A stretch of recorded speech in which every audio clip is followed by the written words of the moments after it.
अस्सलाम वालेकुम। आज मैं आपको बहुत मुख्तसर चीज़ पढ़ाना चाहता हूँ और बहुत अहम चीज़ है। वो क्या है? वो है फॉर द टाइम बीइंग या विद द टाइम बीइंग। अब फॉर द टाइम बीइंग और विद द टाइम बीइंग में फ़र्क क्या है? हम इसमें क्या फ़र्क करते हैं? इसकी लफ्ज़ी मायनी क्या है? फॉर द टाइम बीइंग की लफ्ज़ी मायनी है, फॉर द टाइम बीइंग की लफ्ज़ी मायनी है कि फ़िलहाल, और विद द टाइम बीइंग की लफ्ज़ी मायनी है वक्त के साथ, यानी वक्त गुजरने के साथ साथ। जैसे हम उर्दू में कहते हैं कि वक्त गुजरने के साथ साथ, वक्त गुजरने के साथ साथ। इसको हम अक्सर गलती करते हैं कि with the passage of time. ये हम उर्दू को अंग्रेज़ी में तर्जमा करते हैं कि with the time passage of time. ये असल अंग्रेज़ी नहीं है। अंग्रेज़ इस तरह नहीं बोलते कि with the passage of time. अंग्रेज़ बोलते हैं कि विद द टाइम बीइंग। अच्छा, अब फॉर द टाइम बीइंग फ़िलहाल के लिए, विद द टाइम बीइंग वक्त के साथ या वक्त गुजरने के साथ साथ। तो हम पहला लेंगे फॉर द टाइम बीइंग की कोई मिसाल लेते हैं। मिसाल के तौर पर, this study is enough for the time being. Enough for the time being. ये मुतालिया या ये स्टडी फ़िलहाल के लिए काफ़ी है। इसका मतलब ये हुआ कि आपने कुछ स्टडी की है, एक छोटा सा टेस्ट या एक पूरे इम्तिहान का छोटा सा एक सेगमेंट है, तो आपको कोई कहता है कि this study is enough for the time being. फ़िलहाल के लिए यही मुतालिया ही काफ़ी है। एक और इसकी मिसाल लेते हैं, इसे थोड़ा सा छोटा करके, और वही लेते हैं कि दिस इज़ इनफ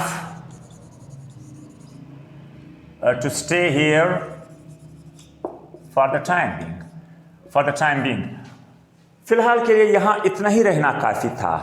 यानी आप कहते हैं कि फ़िलहाल के लिए इतना ही यहाँ रहना काफ़ी है, इससे मज़ीद ज़रूरत नहीं। हम एक और इससे छोटा सा मिसाल लेते हैं। दिस मनी इज़ इनफ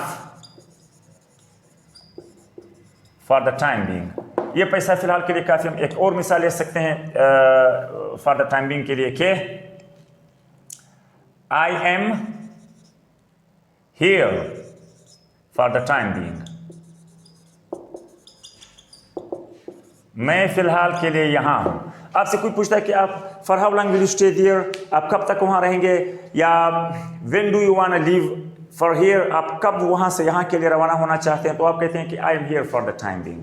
मैं फ़िलहाल के लिए यहाँ हूँ। अब इसका अगला मंज़ल मालूम नहीं है कि फ़िलहाल जब आप यहाँ हैं तो कब तक यहाँ हैं।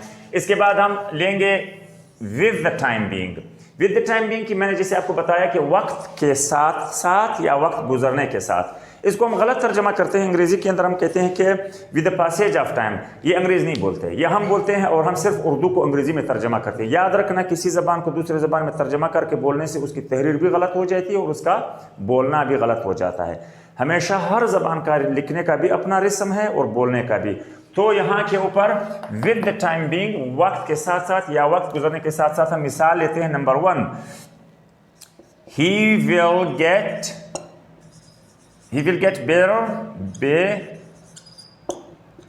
with the time being. With the time being, वो वक्त के साथ साथ बेहतर हो जाएगा। He will get better with the time being, वो वक्त गुजरने के साथ साथ या वक्त के साथ साथ बेहतर हो जाएगा।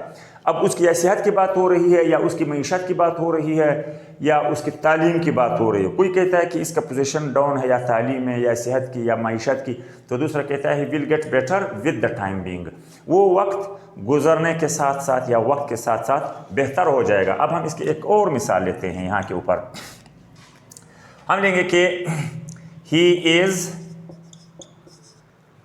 is busy and will get prepared with the time being. With the time being, अभी यानी ये इस चीज़ में मसरूफ़ है, यानी अभी ये अंडर प्रोसेस है। जो भी वो कुछ कर रहा है, स्टडी कर रहा है, बिजनेस कर रहा है, पॉलिटिक्स कर रहा है, सियासत कर रहा है, या कारोबार कर रहा है, या तालीम कर रहा है, तो फ़िलहाल उसका रिज़ल्ट नहीं आया है, वो उसके अंदर मसरूफ़ है, वो उसमें लागू है।